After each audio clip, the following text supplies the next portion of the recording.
ये आएगा कल। मंथली टेस्ट नहीं दिया था क्या आपको? ये बेटा तेरा तो मंथली वीडियो है, तो मंथली भी देगा।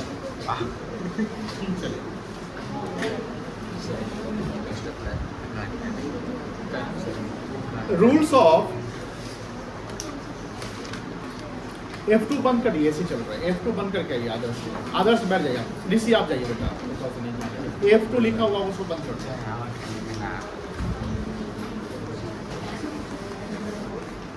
चलिए, rules of debit and credit जो हम लोग सीख रहे हैं उसके कितने अप्रोच हैं? 2 अप्रोच है। एक आपका ट्रेडिशनल अप्रोच और एक आपका मॉडर्न अप्रोच। ध्यान से देखिएगा, ट्रेडिशनल अप्रोच मतलब जो golden rules of debit credit जो 1494 में डबल इंट्रेस्ट सिस्टम आया था उसकी बात करता है। और ट्रेडिशनल अप्रोच में जो रूल्स बनाए गए हैं उसको उसमें अकाउंट्स को 3 पार्ट में क्लासिफाई किया गया: personal account, real account and nominal account. Personal account में जो पर्सन से बिलोंग करता है उसमें debit the receiver, credit the giver, इतना ही बोलना रहता है। डेबिट द, क्रेडिट द, किसका रूल है? बस ये। फिर आता है रियल। रियल मतलब एसेट्स। एसेट्स या तो आएगा या एसेट्स जाएगा। एसेट्स रिसीवर नहीं हो सकता है। एसेट्स रिसीवर हो सकता है क्या? ये इसको हम पैसा देंगे, लो देगा नहीं। ये हमारे यहाँ आएगा, यानी हमारे बिजनेस में आएगा या हमारे बिजनेस से वो जाएगा, जब बेचेंगे तो चला जाएगा। तो ये भी थोड़ा सा लॉजिक कॉन्सेप्ट्स भी लगाने हैं कि जो रियल एसेट से बिलोंग करता है, एसेट का भी रिसीवर गिवर। रिसीवर गिवर कोई इंसान हो सकता है, कोई ऑर्गेनाइजेशन हो सकता है। दैट्स वाई रिसीवर गिवर कोई इंसान, ऑर्गेनाइजेशन हो सकता है, तो ये पर्सनल अकाउंट में आएगा। Debit the receiver, credit the giver. And real का रूल क्या हो गया? Debit what comes in, credit what goes out. And then जो एक्सपेंसेस लॉसेस की बात होती है, ये रेवेन्यू की बात कर रहा है। Debit all expenses and losses, credit all income and gains. इससे पहले हम लोग भी ये देखे थे कि जितने भी सारे आइटम्स है वो किस नेचर का होता है, पर्सनल, रियल, नॉमिनल। इसमें हम लोग सवाल भी किए थे, कल किए थे ना, और इसके हम लोग 2-3 एग्जाम्पल भी किए थे। कोई दिक्कत नहीं है। फर्नीचर परचेज फॉर कैश, ये हमने दिया था आपको, तो आपने बोला कि फर्नीचर परचेज फॉर कैश में 2 हेड बनेगा सर। एक बनेगा कौन सा? इसको हेड बोलते हैं। क्या बोलेंगे? Heads of account. और एक क्या बनेगा? Cash account.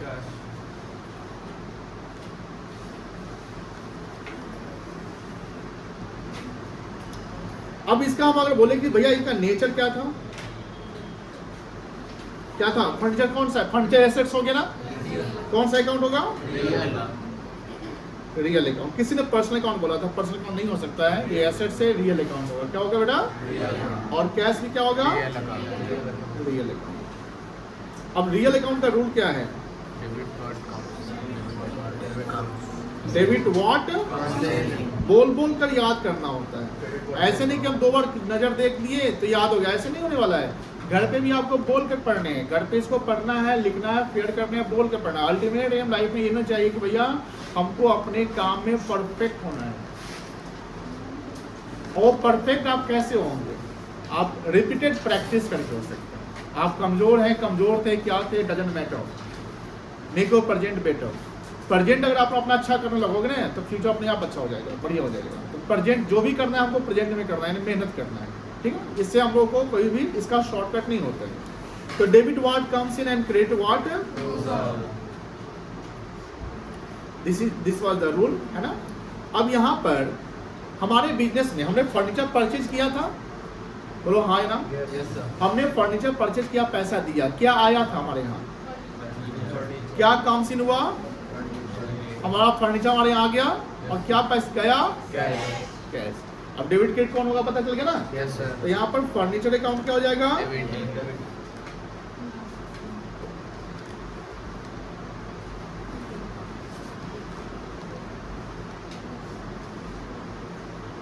कितना रुपया? 10।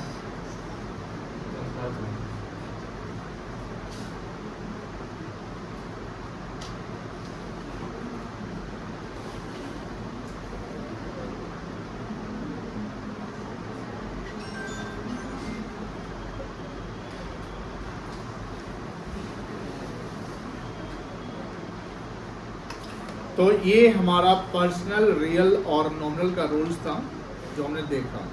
अभी अपने पर्सनल पे रूल देख लिया, रियल पे, नॉमिनल पे अभी नहीं देखा है ना।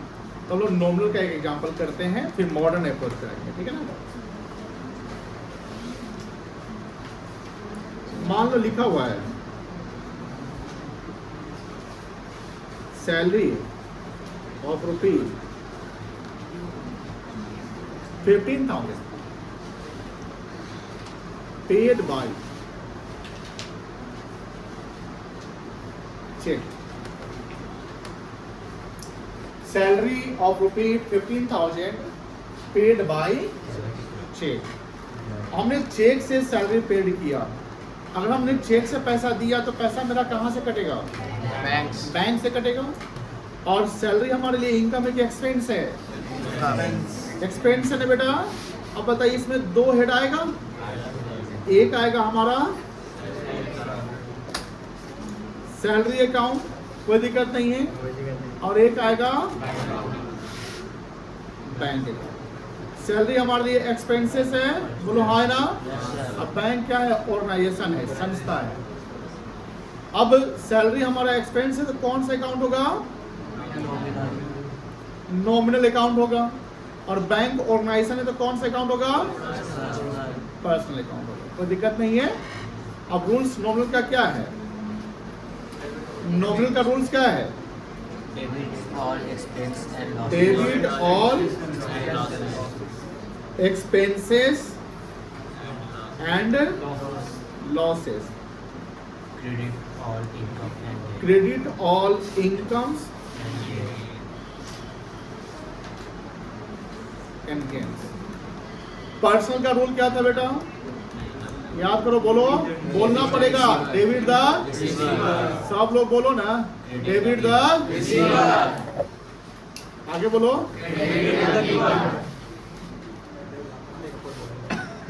चलिए अब मुझे बताइए, यहाँ नॉमिनल अकाउंट में सैलरी एक्सपेंस की लॉस है, सॉरी एक्सपेंस की इनकम है, क्या करेंगे आप? डेबिट करेंगे। पैसा कहाँ से गया? तो वो बैंक क्या है हमारा? पैसा देने वाला ना, गिवर है, तो वो है ना। यहाँ पर एक क्या बनेगा? सैलरी अकाउंट बनेगा। सैलरी अकाउंट क्या हो जाएगा? डेबिट हो जाएगा, ठीक है। कितना रुपया होगा? 15,000। और एक बैंक बैंक अकाउंट आएगा, वो क्या हो जाएगा बेटा? 15,000। कोई दिक्कत है? नोट डाउन कर लो। ऊपर का छूट गया क्या? यही ना है। अच्छा यहाँ से लिखना है। नहीं तो बनाने के लिए खुद दिए। अरे ये तो हम बनाने के लिए दे ही दिए थे, तो ये तो बना ही लिया होगा बच्चा सब। ये वाला नहीं बनाए थे आप लोग? बनाया था। बस हम अपना काम कर लिए हैं। यहाँ से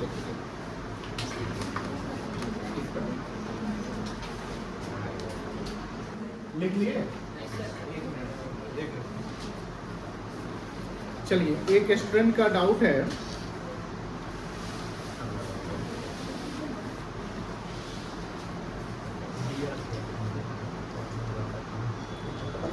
सैलरी एंड वेजेज को लेकर। तो इस डाउट को आप लोग क्लियर करा सकते हैं? Yes sir. वाह, बोलिए क्या डाउट है? तो सॉरी, क्या क्लियर कराएंगे, क्या आंसर होगा इसका? सर सैलरी मंथली बेसिस पर मिलता है और वेजेस डेली बेसिस पर मिलता है, दिहाड़ी। तो इसने बताया कि सैलरी मिलता है मंथली। मंथली बेसिस पे और ये डेली। एक डिफरेंस यहाँ हो गया। और कोई डिफरेंस और कुछ बता सकते हैं कि और भी रीजन हो सकते हैं?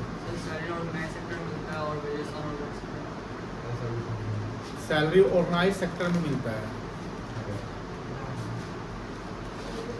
और ये अच्छा बताइए। अब हम आपसे आज से सवाल पूछेंगे, क्या एक ऑर्गेनाइज सेक्टर मजदूर नहीं रखता है? रखता है ना। तो आज का जो ये जवाब है, मतलब ये जो डिफरेंसेस है, ये नहीं हो सकता। सैलरी फिक्स होगा, वेजेस फिक्स नहीं होगा। आपने बोला कि सैलरी जो है फिक्स है, वेजेज जो है फिक्स नहीं है, मतलब कि आप काम करेंगे तो मिलेगा, काम नहीं करेंगे तो नहीं मिलेगा, ये ना है। मतलब ये क्या सकते हैं कि नॉट फिक्स। और क्या हो सकता है? सैलरी बल्क भी मिलेगा, वेजेस थोड़ा कम मिलेगा। सैलरी ज़्यादा मिलता है, वेजेस थोड़ा कम मिलता है। सैलरी बल्क में मिलेगा, वेजेस कम मिलेगा, ठीक है। आप बताइए। फिक्स वर्किंग आवर होता है, सैलरी में वेजेस में फिक्स वर्किंग आवर सैलरी में फिक्स वर्किंग आवर होता है, एक फिक्स अमाउंट ऑफ टाइम में आपको काम करना होता है, वेजेस में फिक्स अमाउंट ऑफ टाइम नहीं। और कोई?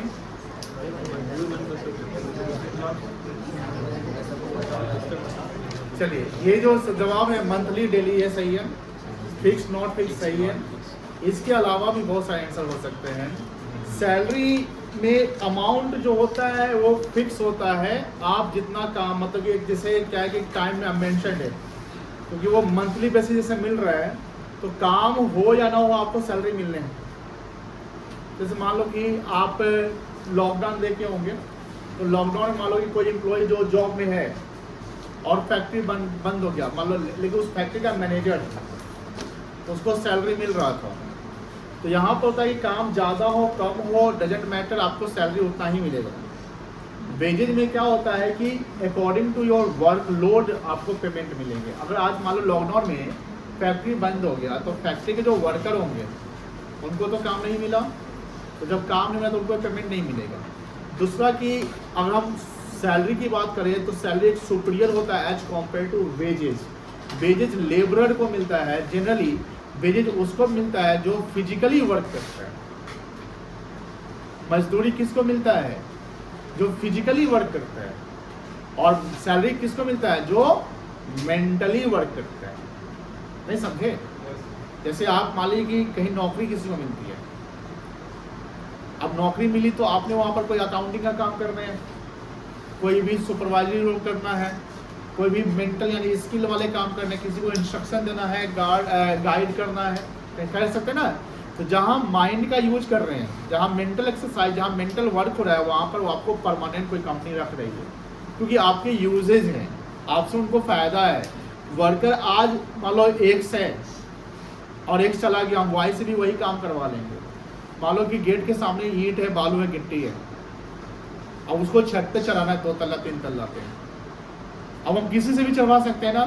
छाता चौके जाए, वहाँ वर्कर है, वो अनस्किल्ड है, नहीं पढ़ा लिखा है, हम कहें भाई फिजिकली काम करना है, तो फिट है शरीर से, चलो ठीक है उठाओ बालू चढ़ा दो ऊपर। लेकिन अब मान लो कि हमें कोई काम करवाना है, जैसे कोई भी चीज़ है, ऑफिशियली वर्क करवाने हैं, तो क्या हम किसी को उठाकर लेकर आए, बोलेंगे चलो ऑफिशियल काम कर दो, कर देगा? किसी को बोलेंगे अकाउंटिंग कर दो, कर देगा? नहीं। उसके लिए आपको किसका यूज करवाना है? माइंड का। This is the difference between salary and wages. कोई दिक्कत नहीं है।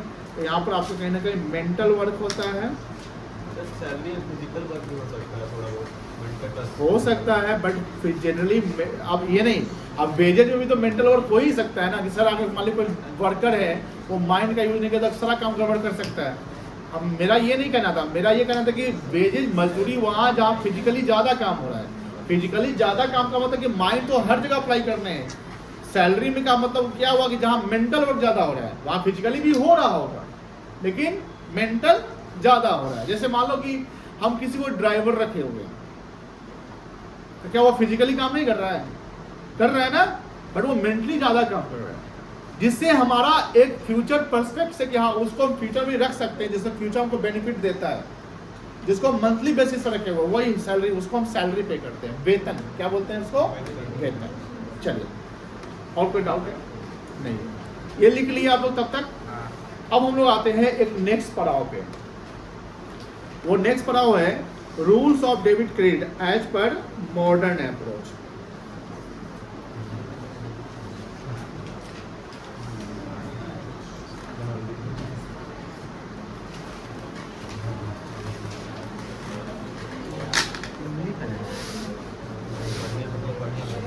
अरे दादा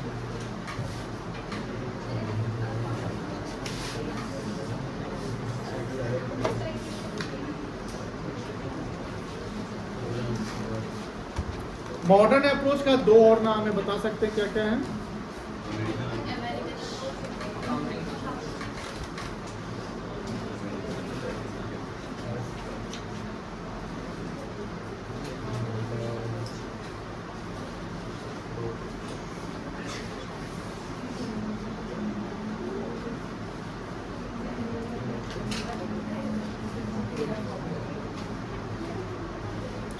American approach and accounting equation approach, ये very very simple rules.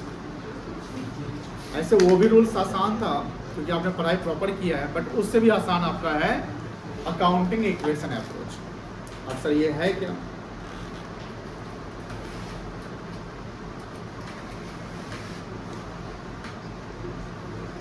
Debit कब होगा कोई चीज और क्रेडिट कोई चीज कब होगा, हम उसको पर्सनल रियल नॉमिनल पे ध्यान नहीं देंगे, यहाँ देखेंगे। चलिए अब लिखना बंद करिए, देखिए डेबिट का उल्टा एसेट्स का उल्टा लायबिलिटी, इंक्रीज का उल्टा। तो अगर कोई भी एसेट्स हो,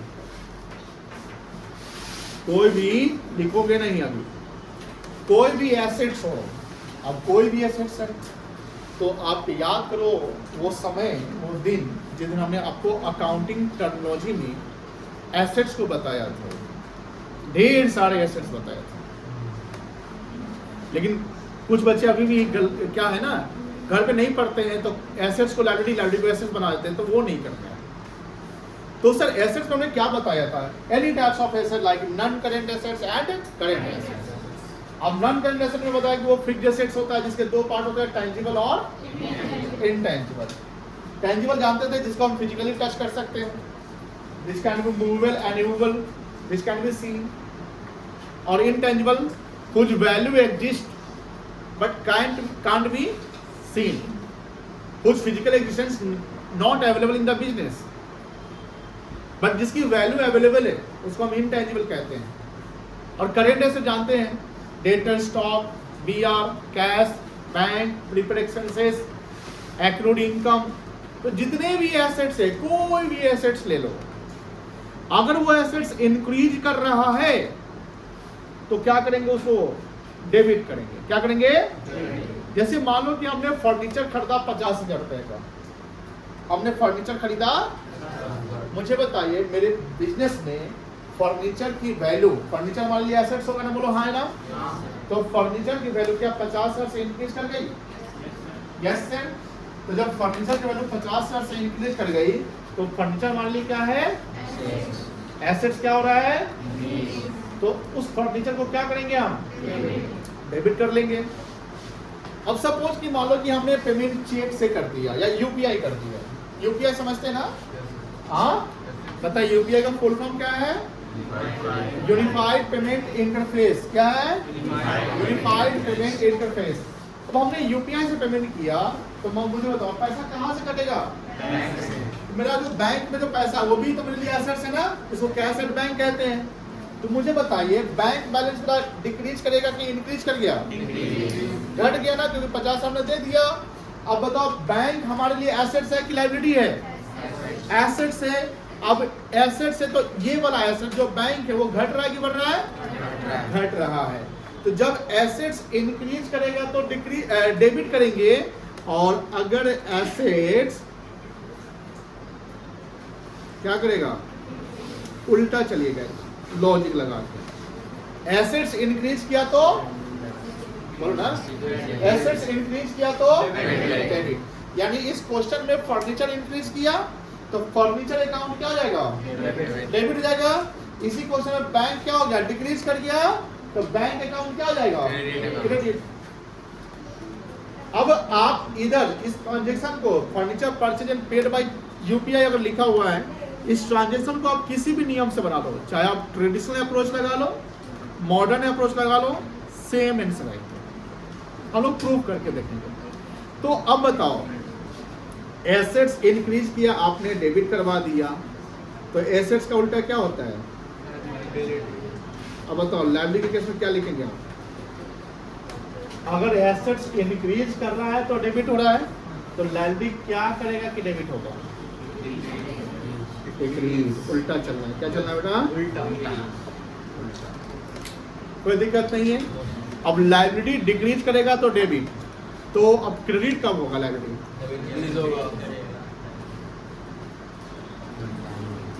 जो अब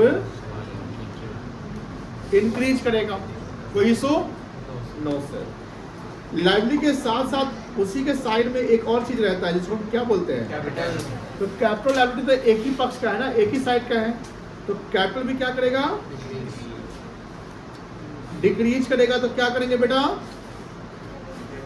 डेबिट करेंगे, और अगर कैपिटल इंक्रीज करेगा तो क्रेडिट करेंगे। क्रेडिट कर लेंगे। सेम कॉन्सेप्ट है, क्योंकि capital and liabilities, capital and liability, जैसे इक्वेशन याद है ना, इक्वेशन याद है, यस सर। सबको इक्वेशन याद है ना, Yes, sir. बताओ उत्कर्ष इक्वेशन क्या था, फिर से बोलिए, A equals to L plus C, A equals to L plus C, तो एल और सी एक साइड में आया, ए दूसरे साइड में आया, अब बराबर के उधर जाते तो साइन हमारा क्या होता है, चेंज होता है ना, उल्टा। तो सिंपल सी बात है, बात यही ना हो गया कि अगर एसेट्स बढ़ रहा है तो डेबिट कर रहे हैं, तो अब एसेट्स बढ़ रहा है डेबिट कर रहे हैं, तो एसेट्स का उल्टा लायबिलिटी क्या करोगे ना, तो इसको डेबिट बढ़ने से नहीं करेंगे, क्या करने से, घटेगा तब डेबिट करेंगे। और वही एसेट्स अगर इंक्रीज डेबिट तो एसेट डिक्रीज तो क्रेडिट, लायबिलिटी डिक्रीज तो डेबिट, तो लायबिलिटी इंक्रीज तो क्रेडिट, कैपिटल डिक्रीज तो डेबिट, कैपिटल इंक्रीज तो क्रेडिट। कोई दिक्कत नहीं है, समझिए। अब बात ये है, नॉमिनल अकाउंट है यार, नॉमिनल अकाउंट, नॉमिनल अकाउंट का रूल क्या था, नॉमिनल अकाउंट का अर्थ बताओ। डेबिट और एक्सपेंसेस हाँ, तो जितने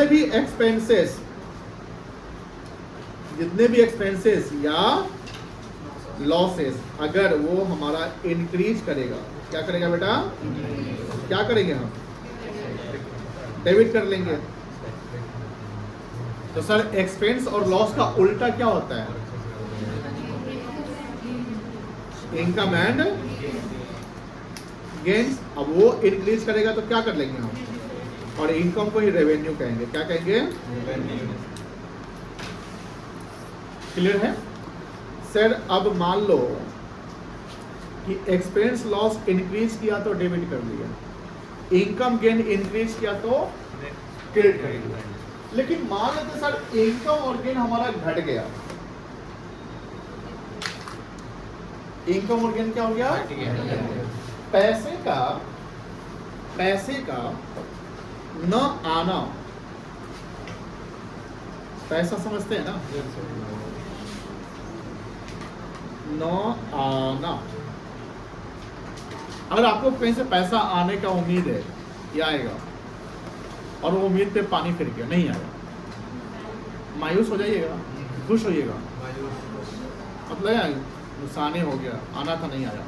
तो पैसे का न आना हम मानते हैं कि ये